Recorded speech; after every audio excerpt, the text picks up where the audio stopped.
कुपोषणाचा शाप असलेल्या अमरावतीच्या मेळघाटात गेल्या 6 महिन्यात 9 मातांच्या दुर्दैवी मृत्यूची नोंद झाली आहे। त्यामुळे पुन्हा एकदा आरोग्य खात्याच्या बोगस कारभार हात चव्हाट्यावर आलाय। आरोग्य यंत्रणेचं कामकाज ऑनलाईन चालतं। माता गर्भवती असल्यापासून तर पोषण आहार, विविध आरोग्य सेवा यांची नोंद केली जाते। असं असतानाही मेळघाटात माता मृत्यूचं सत्र मात्र सुरूच असल्याचं हे वास्तव आहे आणि त्यामुळे आरोग्य खात्याच्या कामकाजावर प्रश्नचिन्ह निर्माण होते। आरोग्य मंत्री प्रकाश आंबेडकर मेळघाटकडे कधी लक्ष देणार असा प्रश्न उपस्थित होता।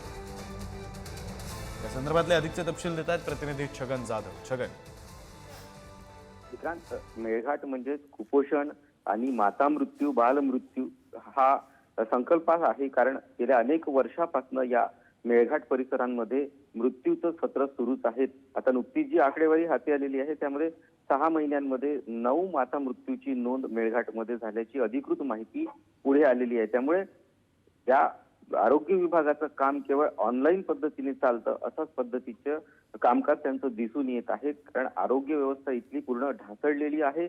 आरोग्य मंत्र्यांचं याकडे लक्ष आहे का या निमित्तानं असा प्रश्न देखील निर्माण झालेला आहे। कारण ज्यावेळी आरोग्य मंत्री अमरावती दौऱ्यावरती असतात त्यावेळी मेळघाट सारख्या अतिदुर्गम भाग असलेल्या विभागाचा ते आढावा घेत नाहीत असा देखील प्रश्न या निमित्तानं उपस्थित होतोय। त्यामुळे प्रकाश आंबेडकर मेळघाटमध्ये जाऊन तिथल्या माता मृत्यूंवरती असेल किंवा बाल मृत्यू असेल यांच्यावरती चर्चा करून हा मेळघाटला लागलेला कलंक कधी पुसणार असा प्रश्न या निमित्ताने उपस्थित झालेला आहे। येत्या काळांमध्ये प्रकाश आंबेडकर यावेळी माता मृत्यूंवरती काय ऍक्शन घेतात, आरोग्य विभागाला काय सूचना करतात किंवा काय उपाययोजना करतात याकडे आता सगळ्यांचं लक्ष लागलेलं आहे। विक्रांत, बरं, धन्यवाद छगन या सगळ्या सविस्तर माहितीसाठी।